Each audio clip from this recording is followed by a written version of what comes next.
कर्नाटक रियासती वक्फ बोर्ड के चेयरमैन के तौर पर मौलाना शाफई सादी का इस्तीफा आंखों में धूल झोंकने वाला है, कौम और मिल्लत को, मुसलमानों को गुमराह करने वाला है। बेंगलुरु में सियासी व समाजी तज्जिया निगार सैयद अशरफ का बड़ा बयान।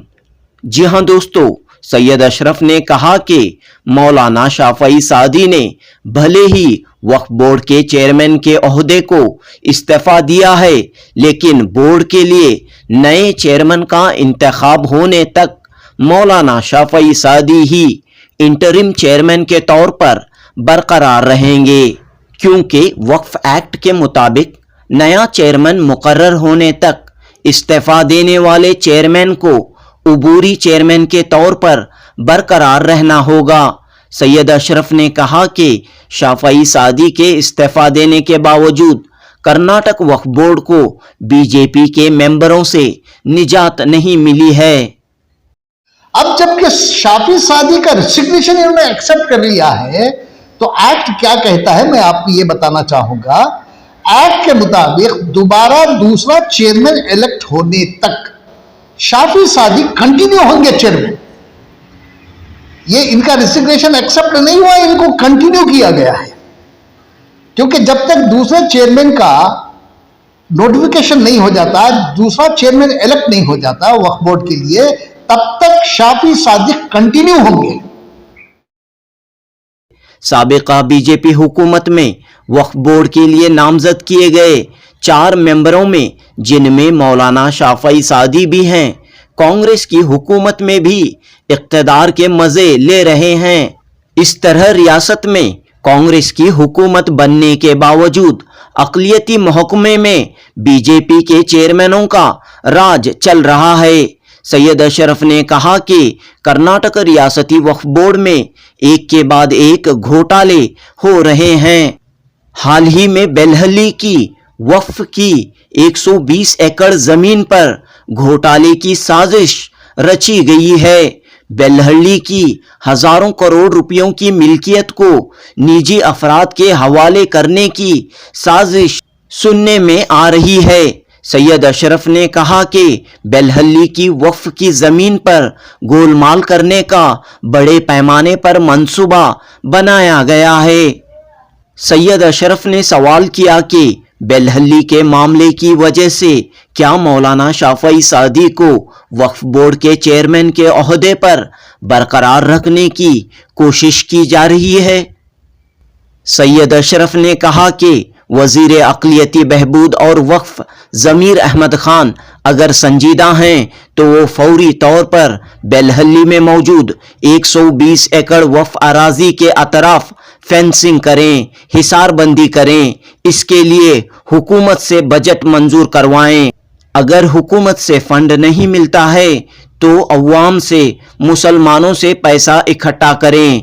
सैयद अशरफ ने कहा कि वो इस काम के लिए अपनी जानिब से 1 करोड़ रुपये अतिया देने के लिए तैयार हैं। पहले आपको उस पे कंपाउंड जब तक नहीं डालेंगे ये जमीन बचने वाली नहीं है। सबसे पहले आप उसको कंपाउंड डलाइएगा। 20 करोड़ कौन सी बड़ी बात है? 20 करोड़ अगर आप नहीं दे सकते तो फिर कहिएगा, फिर देखते हम लोग कहां से इंतजाम करेंगे उसका। इसके लिए भी हम तैयार हैं, लेकिन जमीन बच जाए, जमीन बच जाए। और मैं आप लोगों के माध्यम से मैं ये भी कहना चाहता हूं, जमीन के कंपाउंड का काम शुरू करिएगा। मेरी तरफ से 1 करोड़ रुपए दूंगा मैं। कंपाउंड का जिस दिन काम शुरू हो जाएगा मैं 1 करोड़ रुपए आपको दूंगा डोनेशन बोर्ड को, ताकि वो कंपाउंड का काम पूरा हो जाए। सैयद अशरफ ने कहा कि इन दिनों पूरे मुल्क में यूनिफॉर्म सिविल कोड पर बहस हो रही है, लेकिन कर्नाटक अक़लियती कमीशन में बीजेपी के ही नामजद किए गए अब्दुल अजीम को चेयरमैन के ओहदे पर बरकरार रखा गया है। सैयद अशरफ ने कहा कि कांग्रेस की हुकूमत बनने के बावजूद वक्फ बोर्ड, अक़लियती कमीशन और हज कमेटी में बीजेपी के मेंबरों का राज आखिर कब तक जारी रहेगा। सैयद अशरफ ने कहा कि असेंबली इलेक्शन में मुसलमानों ने तब्दीली के लिए वोट दिया था। रियासत में तब्दीली भी आ चुकी है, लेकिन अक़लियती महकमे में कोई तब्दीली, कोई बदलाव नजर नहीं आ रहा है। पेश है जुनूबी न्यूज़ से सैयद अशरफ की तफसीली गुफ्तगू। सैयद अशरफ साहब, आपने जो है काफ़ी जिद्दोजहद की आवाज़ उठाई। वक्फ बोर्ड में जो घोटाले हुए हैं, वक्फ बोर्ड में जो स्कैम हुए हैं, आखिरकार अब जो है वक्फ बोर्ड के चेयरमैन मौलाना शाफई सादी ने इस्तीफा दे दिया है, रेजिग्नेशन दे दिया है। इस मौके पर आप क्या कहना चाह रहे हैं? नहीं, कल का जो ऑर्डर आया है जिसमें शाफी सादी साहब का जो रेजिग्नेशन उन्होंने एक्सेप्टेंस दिया है, ये माइनॉरिटी डिपार्टमेंट से एक ऑर्डर निकला है, मैंने वो ऑर्डर देखा। लेकिन ये शाफी सादी का रेजिग्नेशन एक्सेप्ट होना तो दूर की बात है। मेरे ख्याल में शाफी सादी को दोबारा कंटिन्यू किया गया है, क्योंकि हमारा डिमांड ये था कि 24/5 का ऑर्डर विड्रॉ करें। 24/5 का ऑर्डर विड्रॉ करने से क्या होगा कि शाफी सादी के साथ साथ 3 और मेंबर जो है ना, उनकी मेंबरशिप खत्म हो जाती है और हमारे 4 कांग्रेस के वर्कर जो है ना उस कमेटी में, बोर्ड में आ सकते हैं। ये हमारा डिमांड था। अब जबकि शाफी सादी का रेजिग्नेशन इन्होंने एक्सेप्ट कर लिया है, तो एक्ट क्या कहता है मैं आपको ये बताना चाहूंगा। एक्ट के मुताबिक दोबारा दूसरा चेयरमैन इलेक्ट होने तक शाफी सादी कंटिन्यू होंगे चेयरमैन। ये इनका रेजिग्नेशन एक्सेप्ट नहीं हुआ, इनको कंटिन्यू किया गया है, क्योंकि जब तक दूसरे चेयरमैन का नोटिफिकेशन नहीं हो जाता, दूसरा चेयरमैन इलेक्ट नहीं हो जाता वक्फ बोर्ड के लिए, तब तक शाफी सादी कंटिन्यू होंगे और जब तक कोई निकाल नहीं सकता उनको। अब रेजिग्नेशन के बाद तो बिल्कुल भी नहीं निकाल सकते जब तक दोबारा नोटिफिकेशन हो कि दूसरा चेयरमैन इलेक्ट ना हो जाए। तो इसमें निकालने की बात है, रेजिग्नेशन लेने की क्या बात है इसमें? लेकिन उन्होंने खुद रेजिग्नेशन दिया है, उन्होंने खुद इस्तीफा दिया है चेयरमैन के ओहदे से। देखिए, सब जो है ना, इन लोगों की प्लानिंग है। ये लोगों की प्लानिंग है। इनको जब मालूम है एक्ट में अगर चेयरमैन रिजाइन करता है तो दूसरे चेयरमैन के इलेक्शन तक ये चेयरमैन ही रहेंगे। अब आपका ये कहाँ है, बीजेपी मेंबर्स को क्यों मुसल्लत क्यों कर रहे हैं? क्यों, आपका क्या मंशा है? क्यों मुसल्लत करना है? बीजेपी के लोगों को क्यों निकाल रहे हैं? क्यों नहीं निकाल रहे हैं आप? रखने का मतलब बताइए आप पहले। क्या हमारे पास कांग्रेस के लीडरों में क्या उतनी ये नहीं है, क्या सलाहियत नहीं है, क्या वक्फ बोर्ड चला सके? इतने सालों से चलाते हुए नहीं आए कांग्रेस के लोग हैं? आप सिर्फ वक्फ बोर्ड में और माइनॉरिटी कमीशन में क्यों इंपोज कर रहे हैं लोगों को? बीजेपी के लोगों को क्यों इंपोज कर रहे हैं? अच्छा, आप ये बताइए जमीर अहमद साहब, जैसे बीजेपी की सरकार आई, येडियुरप्पा जब चीफ मिनिस्टर बने तो दूसरे दिन रात को ही यही अजीम साहब माइनॉरिटी कमीशन के चेयरमैन और यही शाफी सादी 31 हमारे डिस्ट्रिक्ट ऑफ कमेटीज को इन्होंने तहलील कर दिया, इन्होंने खत्म कर दिया। उसमें कम से कम 600 कांग्रेस के वर्कर्स थे, उनको उन्होंने घर भेज दिया। जब आपकी सरकार आ गई, कांग्रेस की सरकार आ गई, कांग्रेस का वर्कर आपको जिताया, ये किया, आपको उस मुकाम तक पहुंचाया, तो हकतरफी क्यों कर रहे हैं कांग्रेस के वर्कर के साथ? आज तक बीजेपी की बनाई हुई डिस्ट्रिक्ट कमेटीज क्यों नहीं तहलील किए? क्या आप बीजेपी के हामी और कांग्रेस के मिनिस्टर हैं क्या? आप अंदरूनी आप बीजेपी के हामी हैं क्या और कांग्रेस में मिनिस्टर हैं क्या? आपको शर्म आनी चाहिए। जैसे हो गया आपका, दूसरे जितने भी डिपार्टमेंट्स के लोग हैं, जितने भी डिपार्टमेंट्स के कमेटीज थे, सारे के सारे आज की तारीख में खत्म हो गए हैं। कोई कमेटी नहीं है। चाहे आप रेवेन्यू डिपार्टमेंट की कमेटीज ले लो, चाहे आप इंडस्ट्रीज डिपार्टमेंट की कमेटीज ले लो, चाहे फाइनेंस डिपार्टमेंट की कमेटीज को ले लो, या आप किसी पावर का डिपार्टमेंट की कमेटीज को ले लो, food and civil supplies department, कोई भी लॉ डिपार्टमेंट, किसी भी डिपार्टमेंट में ले लो आप, सब के सब खत्म हो चुके हैं। कोई मेंबर नहीं है बीजेपी का और कोई भी बीजेपी का उन कमेटीज में है नहीं आज की तारीख में, एक्सेप्ट माइनॉरिटी कमीशन और वक्फ बोर्ड। क्यों डिस्ट्रिक्ट ऑफ कमिटीज क्यों नहीं आपने डिसॉल्व किया? वो जब आते हैं सरकार में एक दिन में वो डिस्ट्रिक्ट ऑफ कमिटीज डिसॉल्व कर देते हैं, हमारे 600 लोगों को घर भेज देते हैं, और सरकार बनने के 1.5 महीने बाद भी आप उनको कंटिन्यू कर रहे हैं, उन्हीं के इसमें ये कर रहे हैं, आप उन्हीं का सपोर्ट लेके आप सरकार चला रहे हैं। क्या आपको शर्म नहीं आ रही है? बीजेपी के वर्कर आपको जिताए क्या? कांग्रेस के वर्कर ने आपको जिताया, कांग्रेस पार्टी ने आपको जिताया, कांग्रेस के वोटरों ने आपको जिताया है।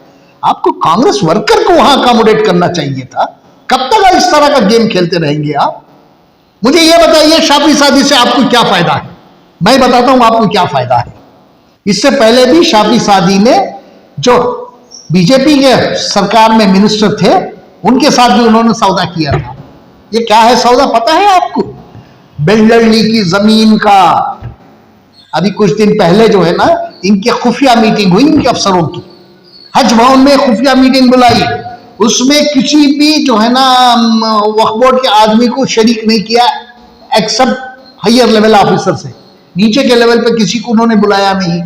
और मीटिंग क्या होती है? शाफी सादी मौजूद है और दूसरे ऑफिसर्स मौजूद थे उसमें, और उन्होंने ये बताया कि भाई बेल्लरली की जमीन जो है ना, आज 120 एकड़ जमीन खाली है। 400 एकड़ जमीन टीपू सुल्तान शहीद ने मुसलमानों को ये जगह दी थी। उसमें जो है ना कम से कम 280 एकड़ जमीन जो है ना इधर उधर हो गई, और कई लोग बेच के खाए, कई लोग गैर काबिज हैं उसके ऊपर, लेकिन वक्फ बोर्ड उस पर कोई कार्रवाई नहीं कर रहा है। हाँ, ये सुप्रीम कोर्ट में केस है, लेकिन यहां ये लोगों का गेम प्लान क्या है मैं आपको ये बताना चाह रहा हूं। शाफी सादी ने इनको, हमारे मिनिस्टर को एक इन्होंने ये दे दिया, चॉकलेट दे दिया है। उसने कहा कि साहब एक काम हम कर सकते हैं, बेल्लरली की 120 एकड़ जमीन जो है उसमें जो है ना, वहां जो काबिज हैं वो लोग ये कह रहे हैं कि अगर आपको यहां डेवलप करना है तो आधी जमीन हमें दे दीजिए, आधी आप ले लीजिए। ये डिमांड उनसे आ रही है हमारे पास। इसमें हम लोग ये क्या कर सकते हैं? इस फैसले को ना बोर्ड में लाने की जरूरत है, ना बोर्ड में रेजोल्यूशन पास करने की जरूरत है, ना जो है ना किसी और से कहने की जरूरत है। हम इसका दोबारा सर्वे कराएंगे। पहले तो इसका सर्वे हो चुका है, सर्वे रिपोर्ट वक्फ बोर्ड के पास है। दोबारा शाफी सादी इसमें लाते हैं, बोर्ड की मीटिंग में लाते हैं दोबारा सर्वे करने के लिए। दोबारा सर्वे करने की क्या जरूरत है? जब एक बार सर्वे हो चुका है, आपके पास रिपोर्ट है, तो दोबारा क्यों सर्वे करेंगे आप? क्या जरूरत है आपको? सर्वे इसलिए करना चाहते थे कि कौन से सर्वे नंबर में कितनी जमीन है, ये देखना चाहते थे आज की तारीख में, और कितनी जमीन बाकी है और कौन से सर्वे नंबर में कितनी है। इनका दूसरा गेम प्लान क्या है? ये लोग बुलाएंगे पूंजीपतियों को और कहेंगे कि आपको बेल्लरली में जमीन चाहिए। वो कहेगा हाँ चाहिए, हमें इतना पैसा दीजिएगा और ये जमीन आप जाके कब्जा कर लीजिएगा। जो कुछ होगा बाद में देखा जाएगा, आपके सुपुर्द कर देंगे जमीन। क्योंकि जब वो कोई जाके वहां कब्जा कर लेगा, ना तो बोर्ड कहेगा, ना तो माइनॉरिटी डिपार्टमेंट कहेगा, ना तो औकाफ मिनिस्टर कहेगा। जब उसे 3 लोगों का प्रोटेक्शन मिल जाता है तो आराम से जमीन पे कब्जा कर ले सकता है। कल जो होगा, कोर्ट का जो फैसला होगा उसे देखा जाएगा। क्योंकि कोर्ट में भी जो अभी सुप्रीम कोर्ट में जो मामला है इस बेल्लरली के, इसका ये मामला जो है ना, it is between the government and the Waqf board, not between the private parties and Waqf board. It is not between the private parties and the government. ये वक्फ बोर्ड और ये गवर्नमेंट के बीच में है ये इशू। और ये इशू क्या है, सुप्रीम कोर्ट को तय करना है।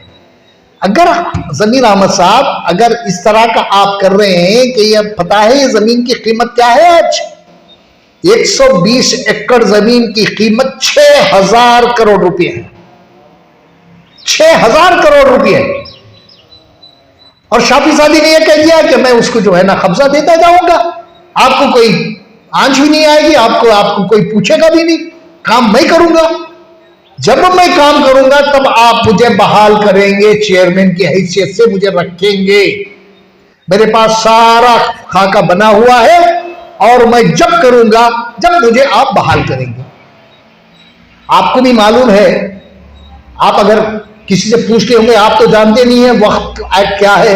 अगर आपने किसी से पूछा होगा तो आपको बताया होगा कि चेयरमैन रिजाइन करता है तो एक्ट के मुताबिक अगला चेयरमैन बनने तक ये चेयरमैन बने रहेंगे। ये एक्ट है। आपको सिर्फ एक छोटा सा काम करना था जमीर अहमद साहब, वो छोटा काम ये था 25/5 को जो आपने ऑर्डर इनको रिटेन किया था वो ऑर्डर को विड्रॉ करना था। अगर आप उसे विड्रॉ कर देते तो 4 वैकेंसी भी आ जाते और चेयरमैन भी वहां से हट जाते। 4 वैकेंसी में 4 हमारे कांग्रेस के वर्कर भी आ जाते उसमें बाद में।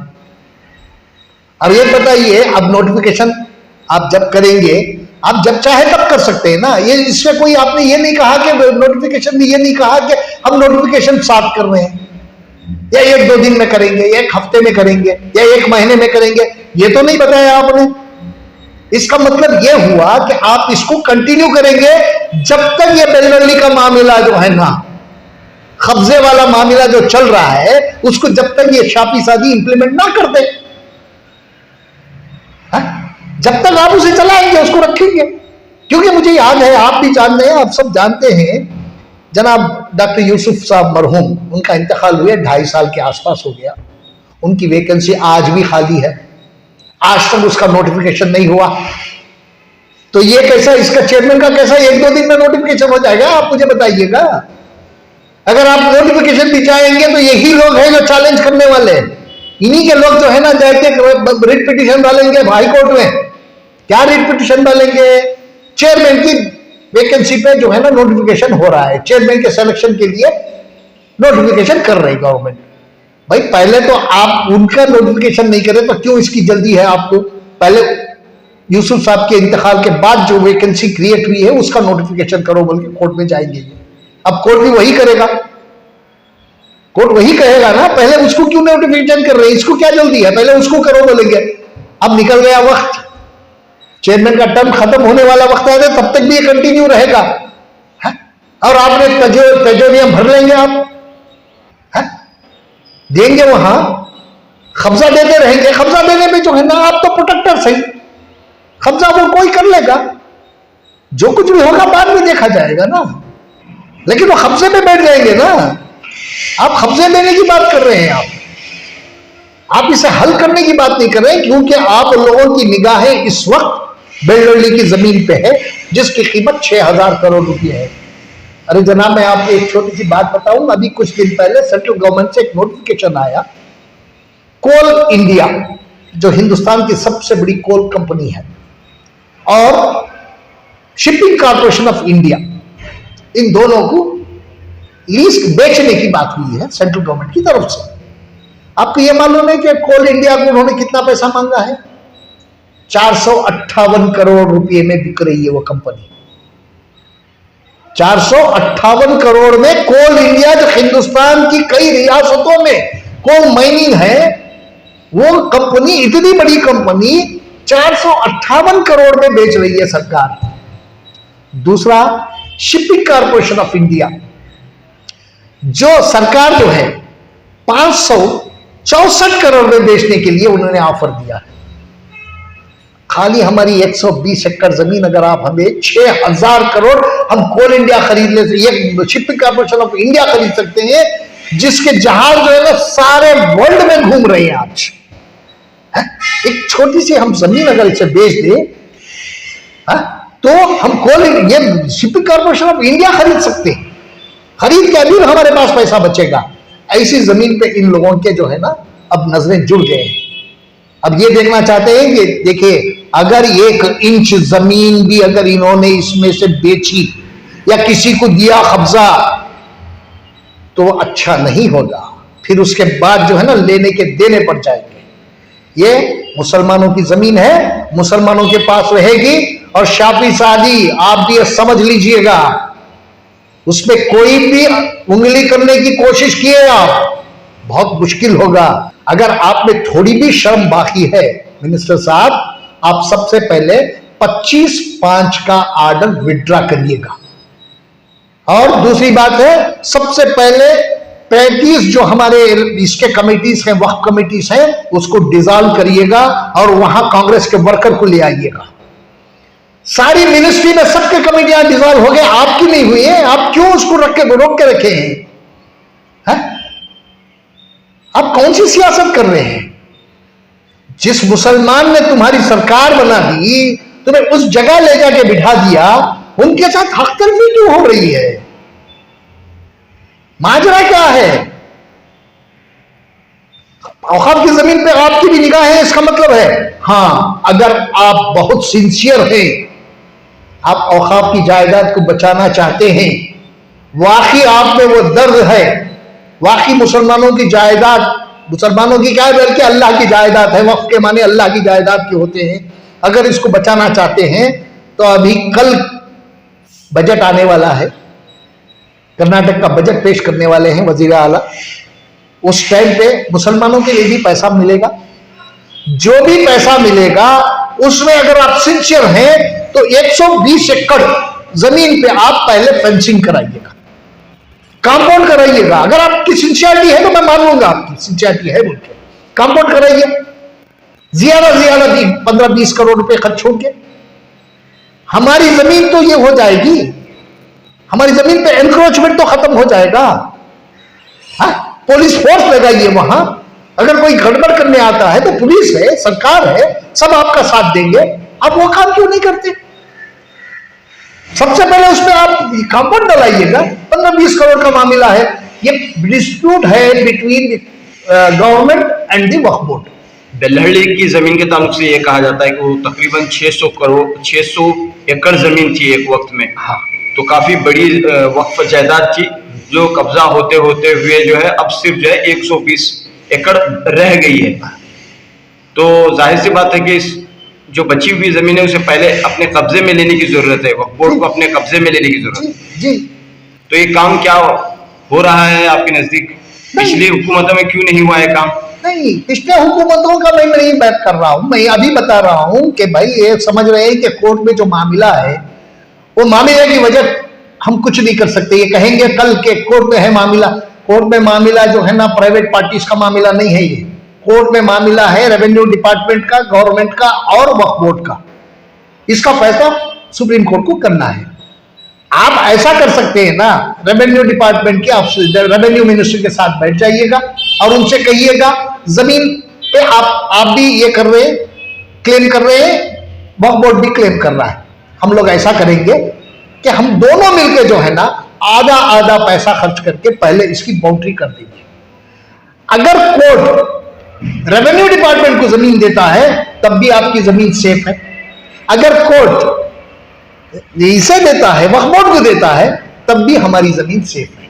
दोनों तरफ से सेफ्टी हो जाएगी, एनक्रोचमेंट खत्म हो जाएगा, किसी को उसके ऊपर निगाहें बंद हो जाएंगी, आगे किसी की उस पर निगाह नहीं। जब एक बार कंपाउंड पड़ गया तो उसके अंदर कोई भी अंदर नहीं जाता, ट्रेसपास कोई नहीं करता। अब वो काम क्यों नहीं करते? 10-20 करोड़ का मामला है, बहुत लंबा मामला नहीं है। हमारे मुसलमानों के जो फंड आ रहे हैं, जो कल मिलेंगे हमें, उसमें से 10-20 करोड़ रुपए खर्चा कर दीजिएगा, क्या फर्क पड़ रहा है? हमारे दूसरे काम को जरा पेंडिंग रहने दीजिएगा, क्योंकि हम पहले अपनी जमीन बचा लेना। 600 करोड़ की जमीन मामूली बात नहीं रखती।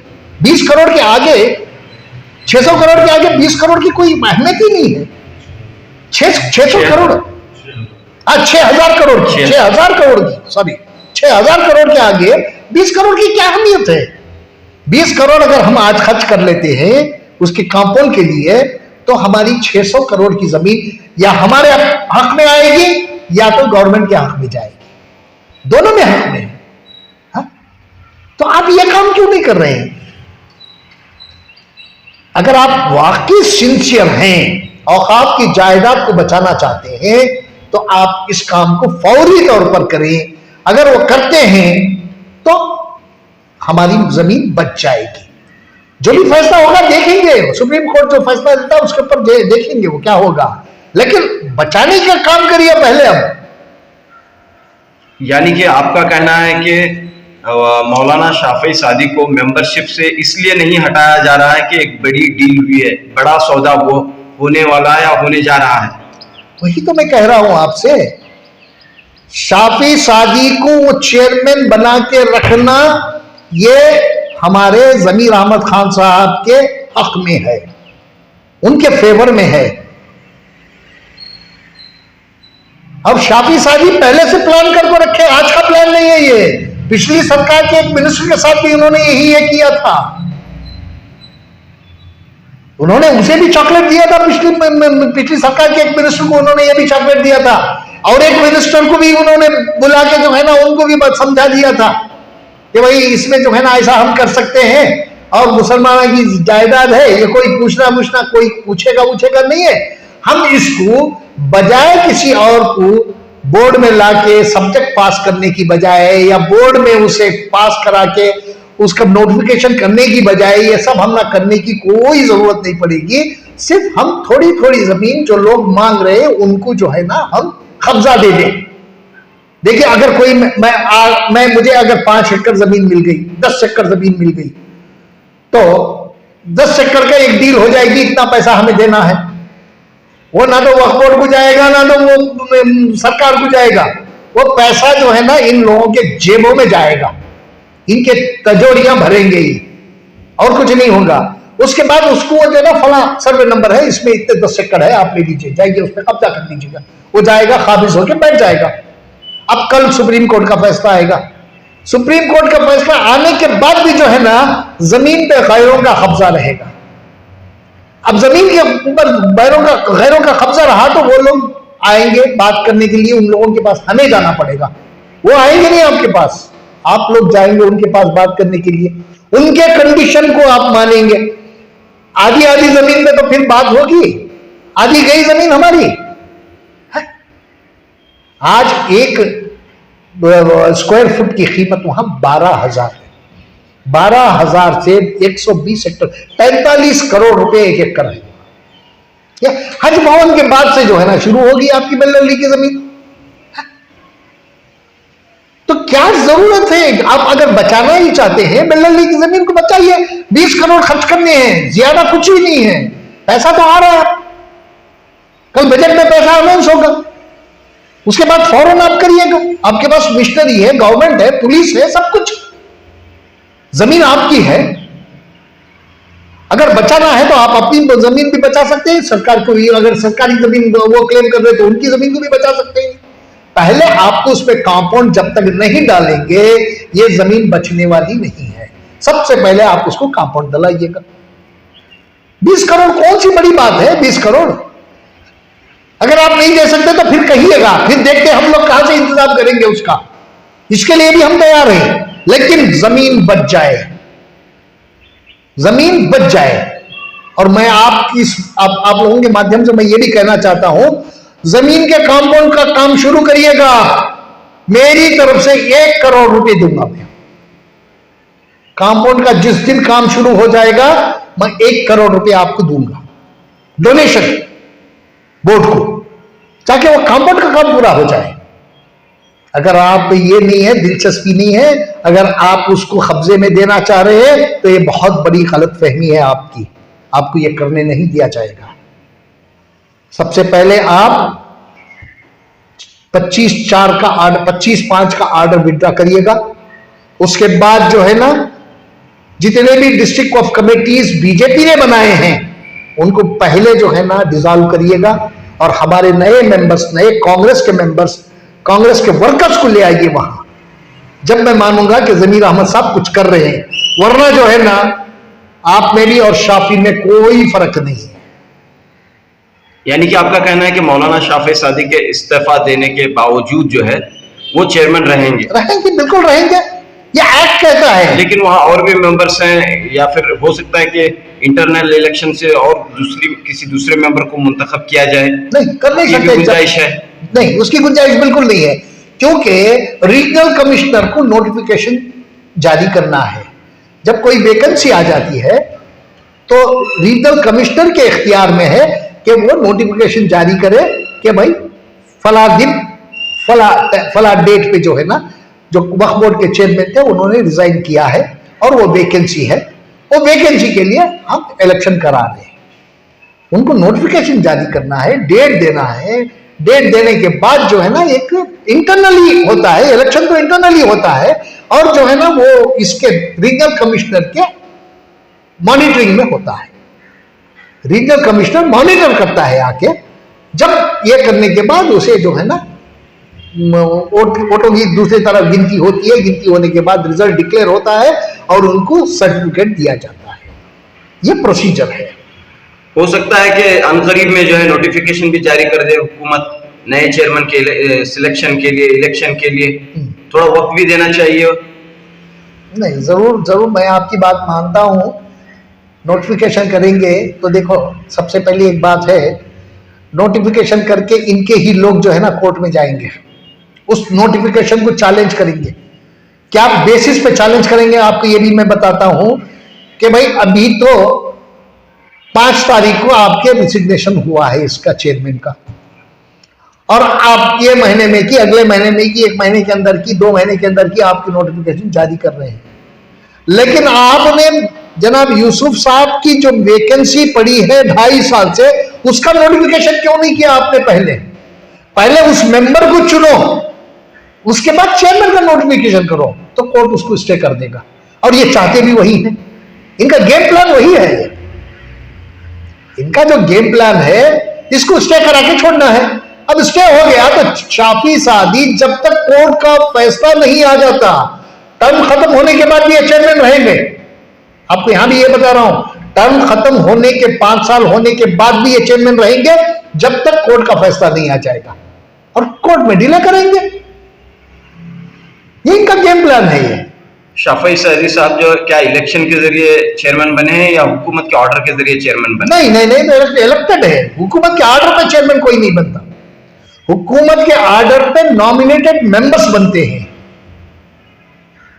2 जमरे में है ये कोटा, एक जो है ना इलेक्टेड बॉडी और एक है जो है ना नॉमिनेटेड। नॉमिनेशन में 4 मेंबर हैं और ये जो है नॉमिनेटेड में आए हैं। शाफी सादी जो है ना, इनकी मेंबरशिप नॉमिनेटेड है, he is not elected member but elected chairman. जो among the members he was elected as chairman. Yes. अब ये गेम खेला जा रहा है कि भाई इसका नोटिफिकेशन कराओ, नोटिफिकेशन हो जाएगा। अगर नोटिफिकेशन होने के बाद कोई ना कोई इन्हीं का आदमी जाके चैलेंज करेगा हाई कोर्ट में, भाई एक पहले से एक वैकेंसी है, उस मेंबर को वोट देने का हक है, लेकिन उसको जो है ना 2.5 साल से इन्होंने नोटिफिकेशन नहीं किया, वो मेंबर का सिलेक्शन नहीं कर रहे। पहले उस मेंबर को क्यों नहीं सिलेक्ट करते? उसे भी हक है देने का। 2.5 साल से वो वैकेंसी पड़ी है, तो आप 2.5 साल से जो पड़ी है वैकेंसी उसको पुर करिएगा, फिर उसके बाद चेयरमैन का नोटिफिकेशन जारी करिएगा। अब कोर्ट भी मान जाएगा उस बात को, क्योंकि जो 2.5 साल से है उसे आप क्यों नहीं पहले ये तरजीह दे रहे? चेयरमैन के इलेक्शन को क्यों तरजीह दे रहे? यहां जो है ना ये गेम प्लान है इनका। ये बहुत शातिर लोग हैं यहां बैठे हैं, शातिर लोगों का एक गेम प्लान है। इनको इस पे काबिज रहना है।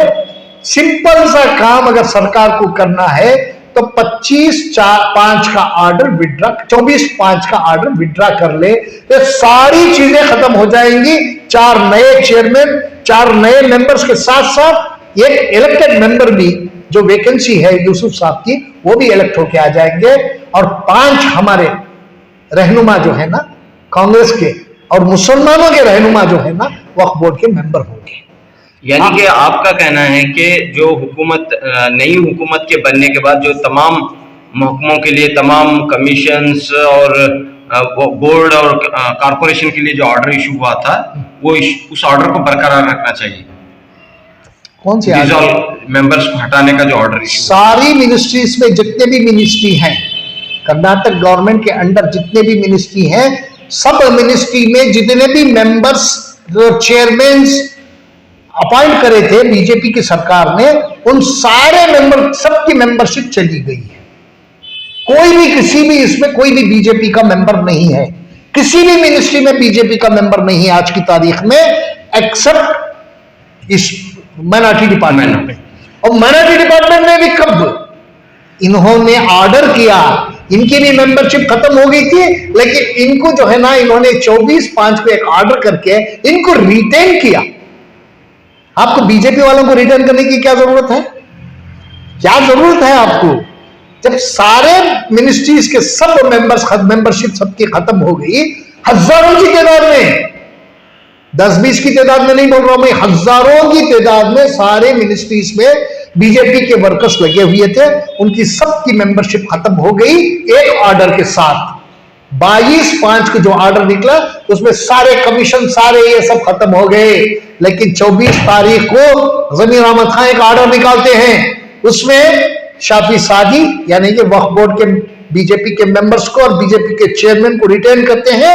वहां माइनॉरिटी कमीशन में जनाब अजीम साहब को और बीजेपी के अपॉइंटेड मेंबर्स को रिटेन करते हैं।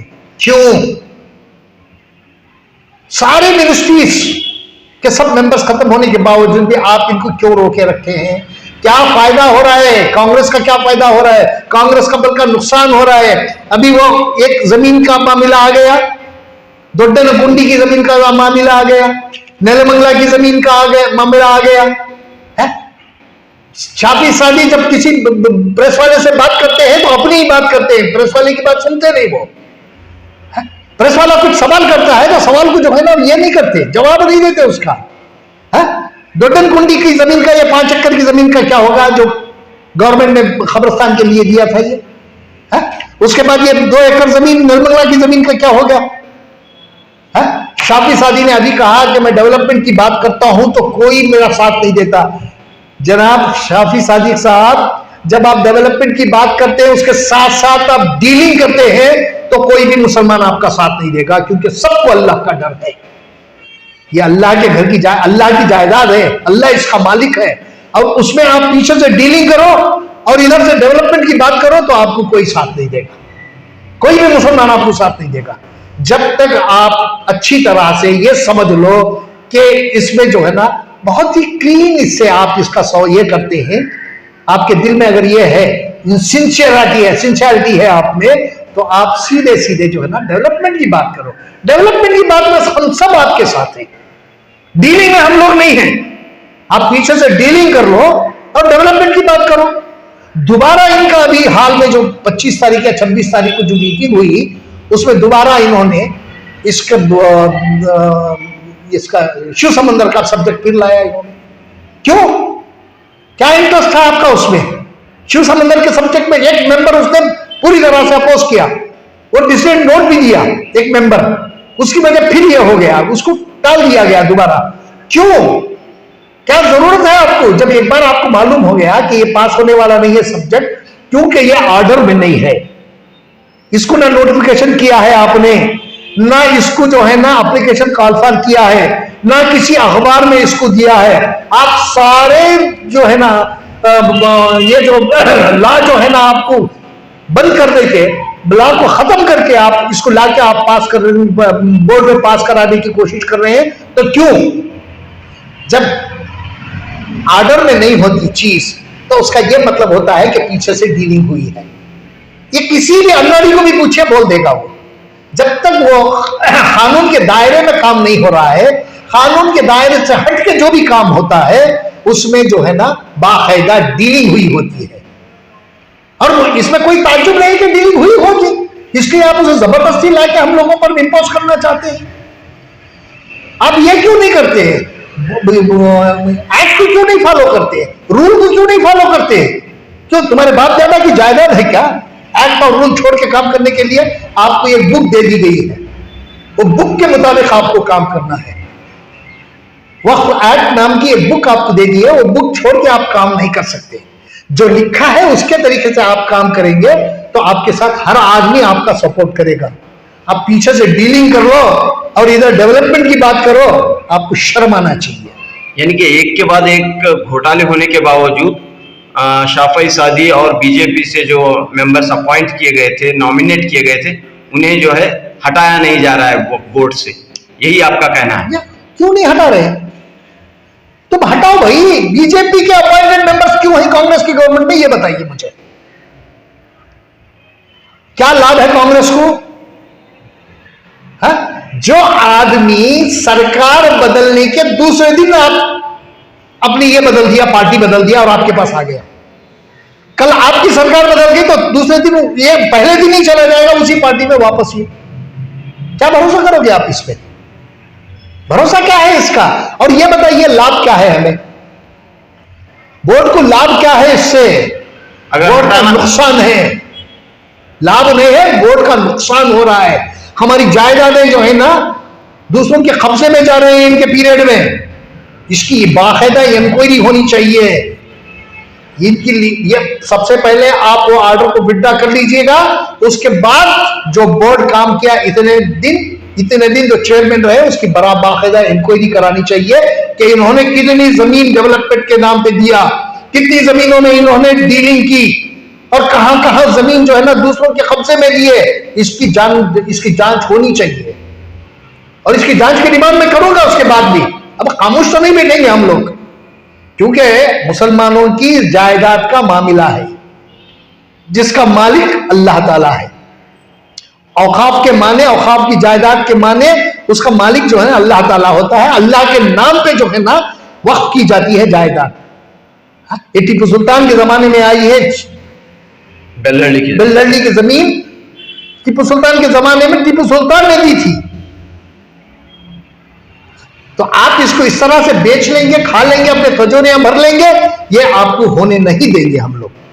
देखिए ये हक और बातिल की लड़ाई है और मुझे बहुत सारे थ्रेड भी आ रहे हैं। मैं आपके इस माध्यम से मैं आपको ये भी बता दूं, मेरी एक आजिज़ाना गुजारिश ये है कि अगर आगे इस बात को नहीं बढ़ाना है तो 24/5 के ऑर्डर को विड्रॉ कर लो।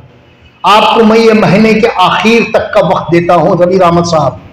अगर ये महीने के आखिर तक आपने वो विड्रॉ नहीं किया, दूसरी चीजें मेरे पास हैं जिसे मैं लोगों के सामने लाने की कोशिश करूंगा और लोग जब देखेंगे तो थू करेंगे। ये भी मैं दावा करता हूं आज में।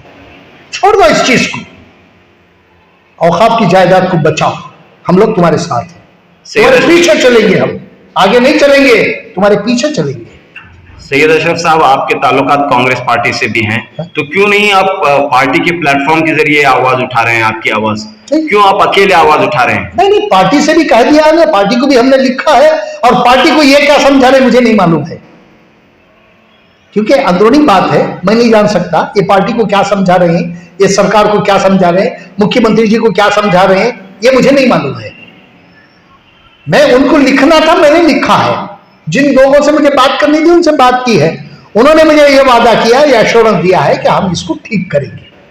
अब कब करेंगे देखेंगे, अब इलेक्शन चल रहा है, ये चल रहा है। अब इनको जो है ना, इनका काम सिर्फ इतना है कि 24/5 के ऑर्डर को आप विड्रॉ कर लो। मुझे आगे बढ़ने का मौका मत देना, इससे बहुत बड़ा नुकसान आपका होगा। मेरा तो कुछ नुकसान नहीं होगा, I am not going to lose anything, but you will be the big loser tomorrow. Order withdraw करो, हमारे मुंह को बंद करो, हमें बोलने का मौका मत दो। आज लोग क्या कह रहे हैं आपको नहीं मालूम है, क्योंकि आप एक मिनिस्टर बन के बैठ गए, उनको आपको कुछ नजर नहीं आ रहा आज। लेकिन बाहर जो लोगों में जो बात फैली हुई है, लोग जो रिएक्शन दे रहे हैं, आपको थू कर रहे हैं, आपको नहीं मालूम है ये, क्योंकि आपके 2-4 लोग जो आपके पीछे है ना, वो आपको बताएंगे नहीं, आपकी तारीफ करेंगे। लेकिन एक बात ये भी बता देता हूं मैं, जो आपके साथ 24 घंटे रहते हैं ना, वही लोग मुझे इंफॉर्मेशन फीड कर रहे हैं आज। वही लोग मुझे जो है ना इंफॉर्मेशन दे रहे हैं, वही लोग कई तरह के फोटोग्राफ्स मुझे दे रहे हैं। आप जिन पे भरोसा कर रहे हैं ना, क्या वही लोग जो है ना आपके खिलाफ भी हैं, क्योंकि आपकी पॉलिसी के खिलाफ है। वो लोग आपके साथ बैठ रहे, उठ रहे, खा रहे, पी रहे, सब है, लेकिन इंफॉर्मेशन देने वाले वही लोग हैं। इन लोगों की तिजोरियां तो भर गई। नुकसान कौम का हो रहा है, सबसे बड़ा नुकसान कौम का हो रहा है। अरे अल्लाह की जायदाद में ये मत रखो, अपना हिस्सा मत रखो। अल्लाह नवाजने वाला है, नवाज देगा। इस पे जो है ना गबन मत करो, इसके साथ इंसाफ करो। आप कहीं भी कर लो आप अपना, लेकिन औकाफ की जायदाद में 1 इंच भी अगर आप किसी को कब्जे में देने की कोशिश करेंगे या किसी को देंगे, किसी से डीलिंग होगी, तो मैं खामोश बैठने वाला नहीं। आपको यह नहीं मालूम है कि आपके पीछे क्या खिचड़ी पक रही है। अरे जो आपके लायक, जो आपके साथ बैठ रहे, उठ रहे, खा रहे, पी रहे, वो आपके लायक नहीं है। मेरा एक ही मत ये है कि आप औकाफ की जायदाद को बचाने के लिए पूरी कोशिश करिएगा, हम लोग आपके साथ हैं। क्यों ये मामला आप पर्सनल लेवल पर ले रहे हैं? क्यों ये जो है मिनिस्टर को क्यों आप निशाना बना रहे हैं बार बार? पर्सनल लेवल का है इसमें? आप नहीं देख रहे हैं कि बीजेपी के आदमी हमारे बोर्डों में हैं? हमारे हैं सिर्फ 2 या 3 बोर्ड, एक माइनॉरिटी कमीशन, एक ये माइनॉरिटी डेवलपमेंट कॉर्पोरेशन और एक वक्फ बोर्ड। माइनॉरिटी कमीशन की जो है ना, माइनॉरिटी डेवलपमेंट कॉर्पोरेशन की कमीशन, ये जो मेंबरशिप सबकी खत्म होगी उसमें मेरा कोई ये नहीं है, अच्छा हुआ वो। लेकिन माइनॉरिटी कमीशन और वक्फ बोर्ड में क्यों इनके मेंबर हैं? वक्फ बोर्ड की तो बात आपने की, लेकिन माइनॉरिटी कमीशन के जो चेयरमैन है अब्दुल अजीम कहते हैं कि वो एक स्टैट्यूटरी बॉडी है, तो वो जो ऑर्डर हुकूमत ने निकाला था वो उस कमीशन पर लागू नहीं होता, कमीशन का उसमें जिक्र नहीं है। ये बात अब्दुल अजीम साहब ने कही। अच्छा जनाब, अजीम साहब क्या कह रहे हैं? अजीम साहब तो पढ़े लिखे आदमी हैं, और अगर ये बात कह रहे हैं तो बहुत गलत कह रहे हैं वो। जब आपका इससे कोई ये नहीं है, आपका स्टैट्यूटरी बॉडी है और ये ऑर्डर आपको लागू नहीं होता है, तो 24/5 को जो ऑर्डर आया है उसकी ऑर्डर कॉपी मेरे पास है, मैं अभी आपको वो भी देता हूं। उसकी क्या जरूरत थी? 24/5 के ऑर्डर की आपको रिटर्न करने की क्या जरूरत थी जबकि आपको लागू नहीं होता आप पर? आप पढ़े लिखे हैं, समझ सकते हैं, तो 24/5 का ऑर्डर की क्या जरूरत थी आपको? क्यों ऑर्डर आया वो आपको रिटर्न करने का? जैसा कि शाफी सादी को वक्फ बोर्ड के चेयरमैन को रिटर्न किया, उन्होंने वक्फ बोर्ड के मेंबर्स को रिटर्न किया, इसी तरह आपको भी रिटर्न किया है। वो ऑर्डर की क्या जरूरत थी? तो इसका यह मतलब है, आप ये कहने जा रहे हैं अजीम साहब कि मैं आज भी बीजेपी का आदमी हूं, आज भी मैं बीजेपी का अपॉइंटी हूं। आप एक मीटिंग बुला रहे हैं माइनॉरिटीज की लीडर्स की, इसमें मुसलमान भी शामिल हैं, सिख, ईसाई, जैन, बुद्ध सब शामिल हैं, उनकी मीटिंग बुला रहे हैं। तो इसका मतलब ये निकला कि आप जो मीटिंग बुला रहे हैं, जो कॉमन सिविल कोड, जो केंद्र सरकार का एक इशू है, उसकी ताईद में निकाल रहे हैं, उसकी ताईद में मीटिंग बुला रहे हैं। इसका मतलब आप जब ये आपसे उन्होंने, अजीम साहब ने ये बात कही है, तो हमारे मिनिस्टर को शर्म आनी चाहिए। जब वो कह रहे हैं कि वो लागू ही नहीं होता मेरे ऊपर ऑर्डर, तो मिनिस्टर क्यों निकाला इस ऑर्डर को? क्या डिपार्टमेंट हमारा बेवकूफ है क्या ऑर्डर निकालने के लिए? जो आपको लागू नहीं होता है तो ये ऑर्डर की क्या जरूरत थी? 25/4 के ऑर्डर की, 25/5 के ऑर्डर की जरूरत क्या थी आपको? क्यों निकाला गया? क्यों रिटर्न किया गया? मेरे पास ऑर्डर की कॉपी है, मैं आपको देता हूं।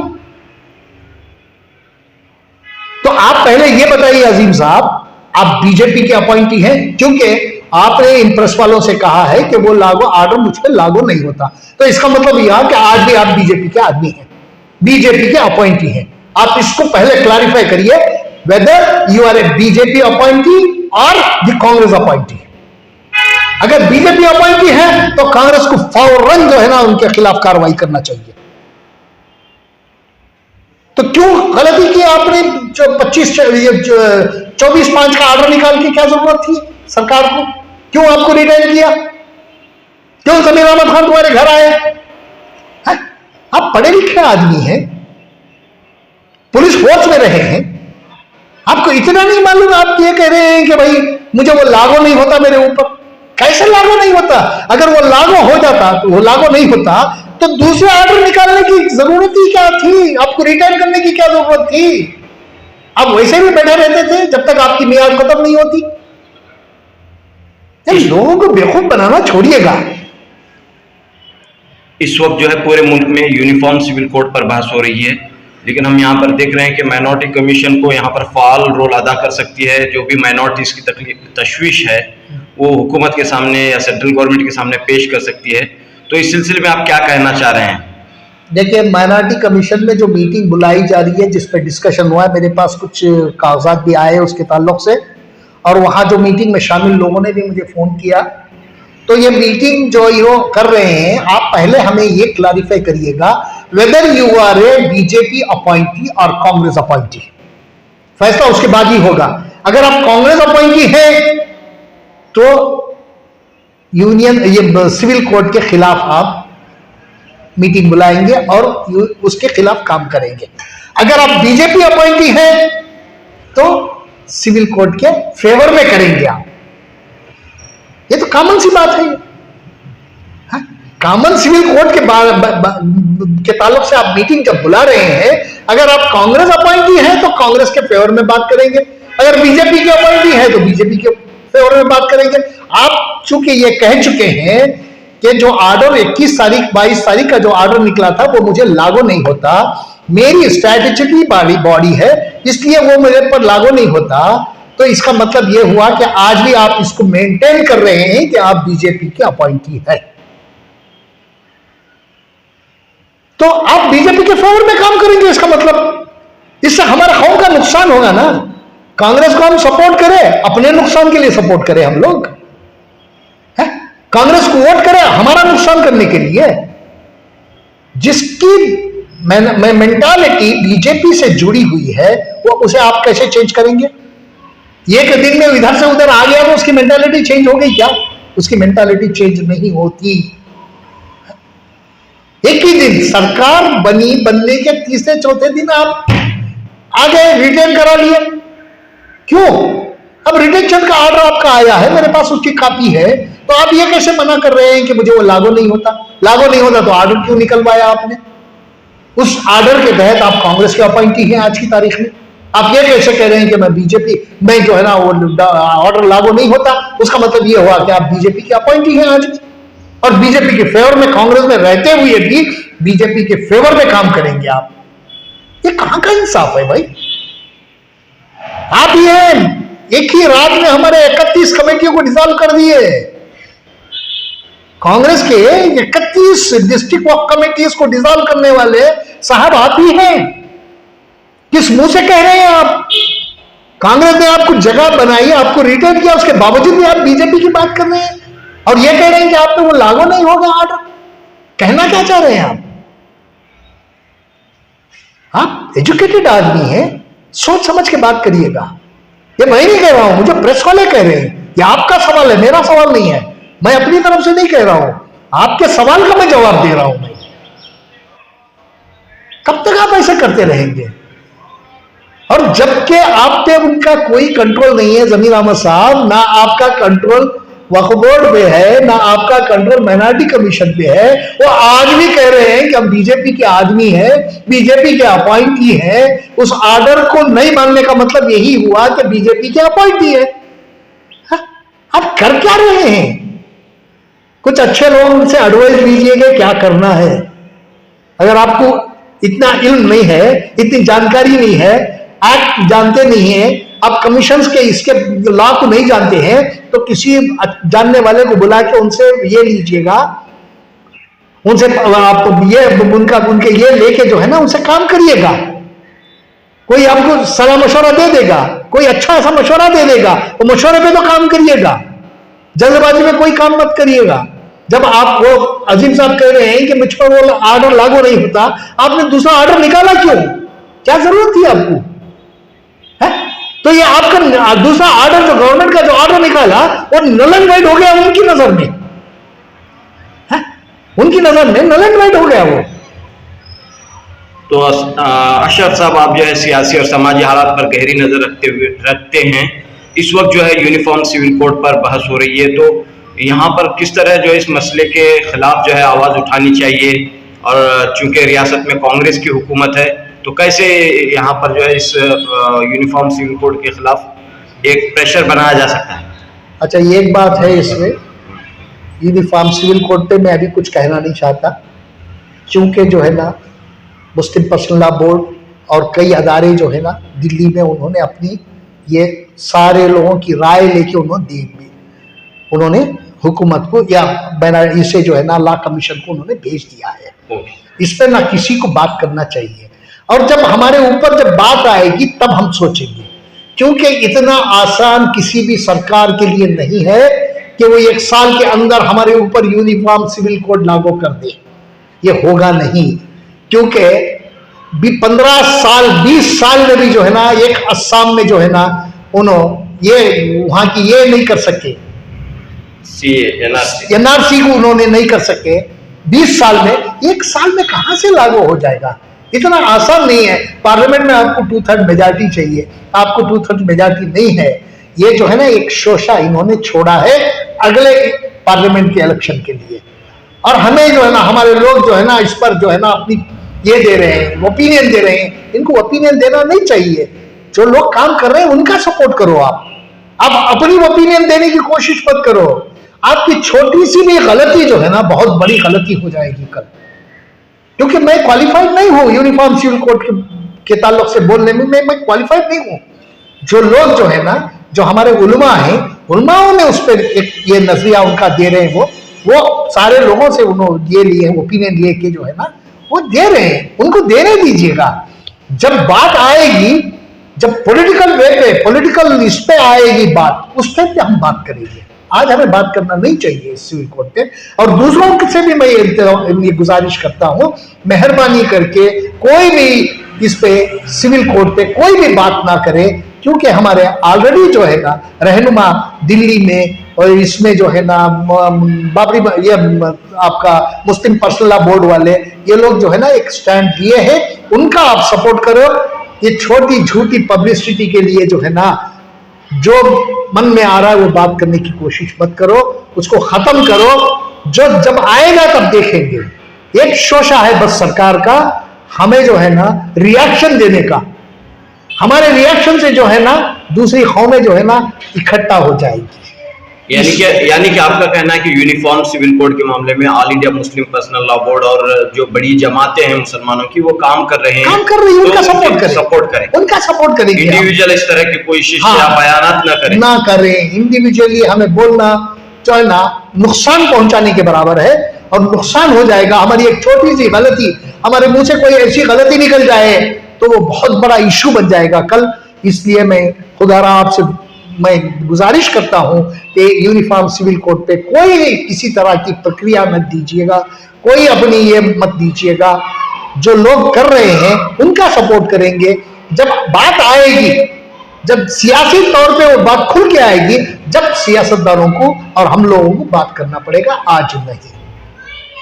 बहुत बहुत शुक्रिया सैयद अशरफ।